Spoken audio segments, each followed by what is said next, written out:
So I'm going to talk about the return of fire to a transitioning forest. And so what that means is forests that have had fire excluded for a long time. So the study that I'm going to talk about was focused on the Rock Mountain wildfire, and that's a fire that you've already heard talked about today a little bit. So that was here in North Georgia. It spread into North Carolina. Funny story about that. So I was a new Forest Service employee at the end of 2015, so my first fire season was 2016. And I had only been on a handful of prescribed fires before I went out on this wildfire and was actually scouting one of the lines with a couple of colleagues from Athens. So that was totally new for me. I really didn't come from the world of fire. So I was kind of thinking, is this normal? Which, now I know, of course, it's not. So, but just really grateful to have had that experience early in my career, because it really shaped a lot of the things that we started thinking about as far as duff and tree mortality really started when we were the crew that was working that fire. So here's a picture that was actually taken on the fire, and you can see the fire is kind of slow moving. In this picture, it's moving under a rhododendron thicket. And so this fire was really slow moving and generally had this sort of generally small flame lengths, though there were some exceptions to that. And so, when we were there on the ground and we were thinking about what is happening below ground, knowing that this fire is likely getting into that duff horizon, we started thinking about experiments that we could set up. And as you all probably know, there's a lot of things that contribute to forests in eastern North America, what they look like and what they function like today. So I'm going to kind of touch on all of those things, it'll probably be a quick review for all of you, but it really influenced the way that we designed our study, so I'm just going to touch on those things. So you all know that eastern North American forests have largely transitioned over the last century from being primarily dominated by oak and hickory species to forests that are increasingly dominated by these tulip poplar and maple species. The reason, the first one is no surprise to you all, is fire exclusion. And that's because fire-intolerant tree species can often outcompete fire-adapted species when fire is excluded. So you see the movement of those into places where they didn't used to be. And another one's nitrogen cycling. So nitrogen gets deposited through atmospheric deposition, and that creates these really high nitrogen soil environments, and that selects against tree species that have nutrient conservative traits. So that's like your oaks and your hickories and pines. So accompanying this tree species change that I've described, there's been this change in the dominant mycorrhizal association type. So if you were on the field trip, you probably heard me kind of go off on a tangent about mycorrhizal fungi and how cool they are, so I'm going to try to avoid doing that right now. But they are really cool. If you want to talk about it later, just let me know.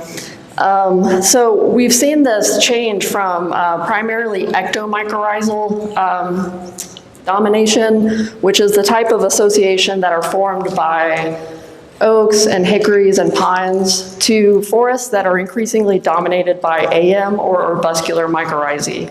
And that's the type of association that's formed by maples, tulip poplars, lots of other species.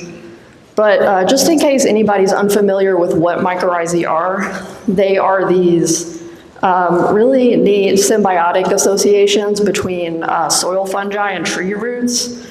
And it's a transactional relationship.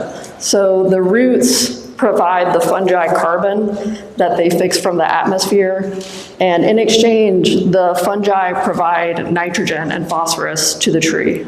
So They're pretty neat, but the reason why we care about this shift from one type to another is that each type has been found to have its own sort of biogeochemistry. And all that means is carbon and nitrogen cycling are different in ECM versus AM dominated systems.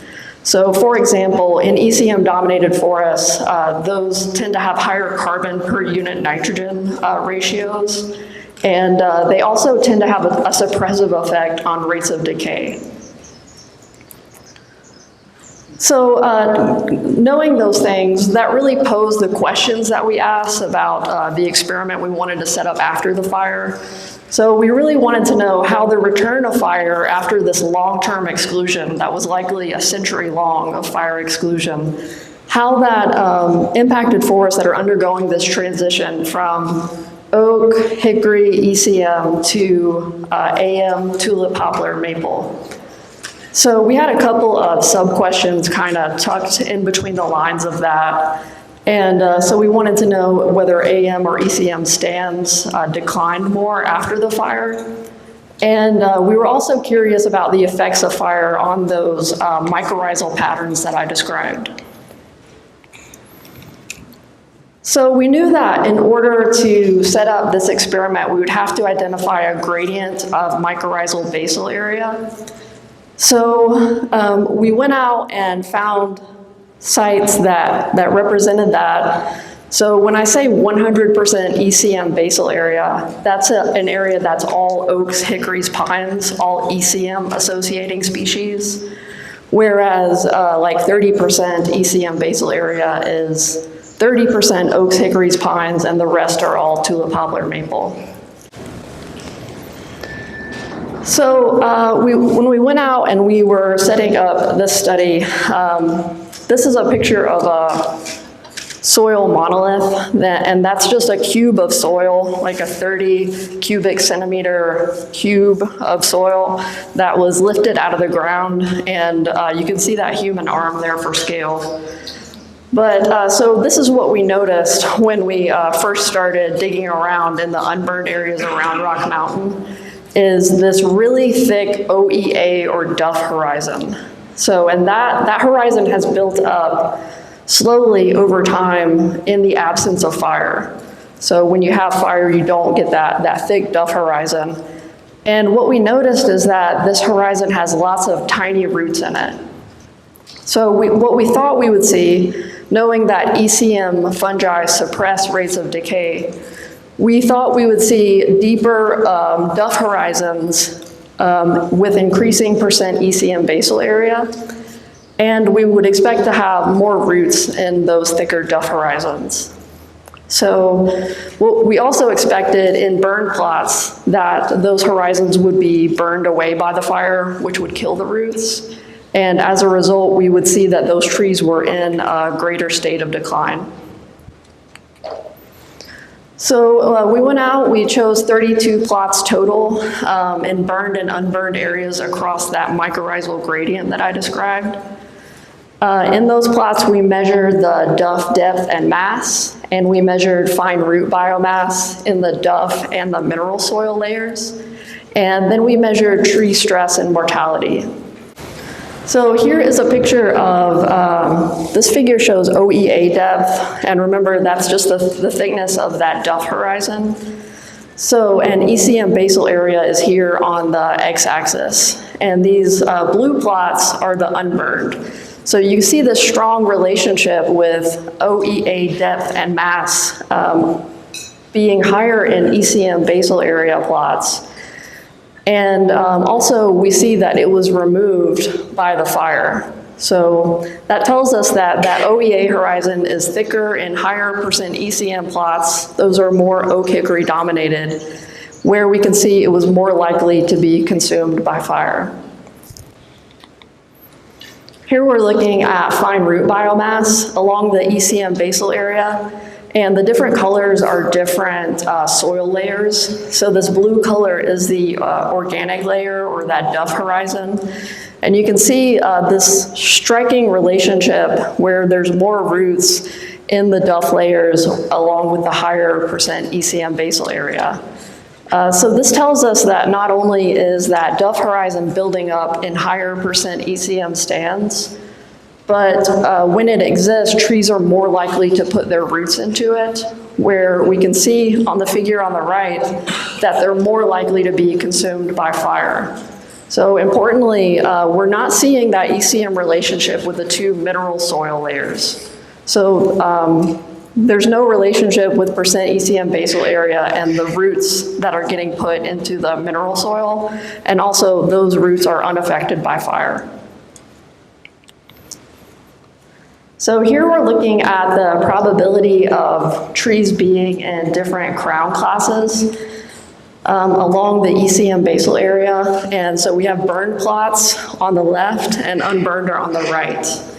This is in 2019, so this is 3 years after the fire. So what you see, this yellow line is the healthiest class of trees. So that's 76% or greater crown remaining. So you can see that the probability of trees being in that healthiest class declined sharply along with percent ECM basal area.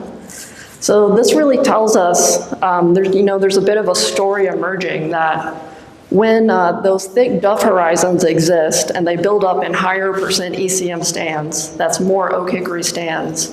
When fire doesn't exist, those duff horizons build up where they put their roots, and those roots are susceptible to being consumed by fire when you get a 2016 situation and all that duff dries out. So as a result of that, more ECM stands, which are more oak hickory dominated by definition, are more likely to be in decline. So following that, we wanted to know, mechanistically, why is that OEA horizon building up in more ECM dominated forests? So when we had some ideas about why this was occurring. I told you guys that ECM fungi suppress decay, and that's likely to be true. We also suspected it was an effect of litter quality. So we think ECM litter, which is, your oak, hickory, pine, leaf litter, is more likely to just decay slowly overall compared to tulip, poplar, maple litter. So we also thought that different compositions of soil and litter macroinvertebrates could be responsible. So we were really curious if that could be part of the phenomenon. And we were also interested in how fire affects those relationships. So this was a really unique opportunity to address these questions. So to get at those questions, we used a subset of the plots that I talked about previously. And we put out these litter bags, which that's kind of hard to see, but you can see they're like little brown mesh bags that are on the forest floor. And so those contained either AM leaf litter, that's tulip, poplar, and maple, or they contained ECM litter, which was oak or hickory leaf litter. So we used the data that we collected from those litter bags to calculate the mean residence time, which is just the average time that a particle of litter remains. So, and we also took a look at soil and litter macroinvertebrates. I love this picture of these two because they're so happy out there collecting macroinvertebrates. It's not a very tidy job because you're just digging holes and handling soil all day, but they were so happy to be out there, I just had to get a picture. So we measured macroinvertebrates from the soil. That's what's happening here. And we did a timed search of the litter to get a look at litter macroinvertebrates. So those data, we brought all those organisms back to the lab and sorted them into broad groups. So like beetles, millipedes, centipedes, etc. So here we're looking at litter mean residence time. So this is the data from those litter bags I was telling you about. And as you can see, so there's an interactive relationship between the fire status and ECM basal area. So the burn plots on the left here are on top, unburned are on the bottom. So you can see that in the unburned plots, there's this relationship where mean residence time is increasing, that is, litter decay is slowing down as you increase percent ECM basal area. And that is kind of what we expected, because we know that ECM trees and their fungi have this suppressive effect on decay. Also, you can see there's this overall effect of litter type. So ECM leaf litter, ECM leaf litter is oak and hickory leaf litter. It just decayed more slowly overall compared to tulip poplar and maple litter. So kind of interestingly, in the burn plots, we saw decay overall go a little bit faster, which was not what I would have expected. And we also kind of see this weak sort of negative relationship with percent ECM basal area. So for the litter and soil macroinvertebrates, so we have all this community composition data, and the first way that I tried to look at it was using this NMDS plot, which is just an easy way to look at community dissimilarity. So the way that you can interpret this plot is all the points are the different plots, and so points that are closer together are more similar in composition, and ones that are farther apart are more different. So, and you can see burned are circles and unburned are triangles, and the color tells you the percent of ECM basal area. So what we saw is this strong community composition effect of percent ECM and burned, unburned in the litter. So that's pretty interesting, because it tells us that both of those things are affecting macroinvertebrate community composition. But interestingly, in the soil, we only saw an effect of percent ECM. So in the soil, we didn't see a fire effect. So this is kind of neat, but it's a little bit hard to interpret. So the next thing we wanted to look at are abundances of our individual groups. So what we're looking at here is overall abundance of the 10 most abundant groups. And so we're looking at litter on the left and soil on the right. So one thing that jumps out immediately is that we saw way more macroinvertebrates in the burned plots in the litter than in the unburned plots, which that just really took me by surprise when I saw it for the first time. And you can see it's really driven by 5 groups, and that's beetles, centipedes, millipedes, snails, and worms. In the soil, you see that there's not a strong effect of fire. However, remember we have that percent ECM basal area effect on community composition in the soil. So we saw that that was driven largely by 3 groups, and that's centipedes, diplurans, and millipedes. So looking at the litter specifically, groups that were different, we saw that 3 groups in the litter were affected by the fire. And one was centipedes, which they were more abundant in burned plots than in unburned plots. You know, kind of speculating about why that could have happened. I think maybe what the reason for that could be is if the fire removed all the centipedes when it came through the litter layer, and centipedes are kind of recolonizing that area. We could see more of them in the burned plots. So that's just speculation, but I think could be a reason why we saw an increase. Also millipedes, which I'll get to in a second. But we found that adult beetles were more abundant in unburned plots than in burned plots. That's a little bit more what I would have expected. But just thinking, again, speculating about reasons for why that might happen is beetles spend their first year underground as grubs, and they really don't move well when they're in that state.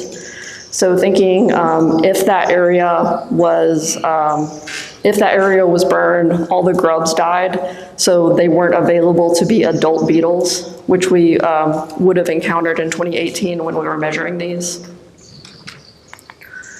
So millipedes are the really interesting part of this story. And that's because we found way more millipedes in the burned plots than in unburned plots. Yeah, I think that may be a similar phenomenon that I described with centipedes, just as far as recolonizing areas. And also in the unburned plots, we found this strong relationship with percent ECM basal area. And the reason I think that might have occurred is that AM ECM or AM tulip poplar maple litter is more palatable likely to millipedes since that's their food source. And probably oak hickory litter is less palatable to them. So I think that that may be driving part of that phenomenon. So we saw ECM effects in 2 additional groups of litter invertebrates, and those are snails and worms. So we did not find a fire effect, so no difference in burned and unburned plots, but we did find these relationships with percent ECM basal area. And you'll notice that they're both in the same direction, so fewer snails and worms as you have increasing ECM basal area. In the soil, remember soil was not affected by the burn status, so it was really a matter of percent ECM, and there we saw centipedes, millipedes, and diplurans having reduced numbers at higher percent ECM basal area. So they seem to be strongly affected by tree community composition and less affected by burn status. So, okay, in conclusion, what we saw was that in the absence of fire, higher percent ECM forests accumulate organic matter, that thick duff horizon, where we saw that trees put their roots. And what we know is that when you get a 2016 scenario where it's really dry, all that duff dries down too and is available for a wildfire. So, and that's what happened in 2016. Those roots were at risk when that fire occurred. So the loss of those roots has a delayed negative effect on the trees that we generally consider to be fire adapted. So that's your oaks and hickories and pines. As far as the litter decay, fire and macroinvertebrates, what we found was that in the absence of fire, that duff accumulates in higher percent ECM forests due to ECM tree leaf litter quality. So that is oak and hickory and pine litter just decays more slowly. And it's also driven by the suppressive effect that ECM trees and fungi have on rates of decay. So it's both of those things combined together that really lead to those thick duff horizons. So I suspect that that effect is likely mediated through litter macroinvertebrates, particularly millipedes, because they eat litter. And remember, they were closely correlated with percent ECM basal area. So the only macroinvertebrate group that we found that was negatively affected by fire were adult beetles. They were lower in burned plots than in unburned plots. Most groups were unaffected, and a couple had higher abundances in burned plots. So every part of this whole experiment and all the finding the plots and doing the work and the lab work was a huge effort. So I just want to really thank all of these people, including all the co-authors on this study, in addition to the management folks on the Chattahoochee who really helped us churn these ideas when we were working the fire and in subsequent conversations with them. So with that, I'm happy to entertain any questions. And if you happen to think of a question on the way home, please feel free to email me. And thank you for your attention.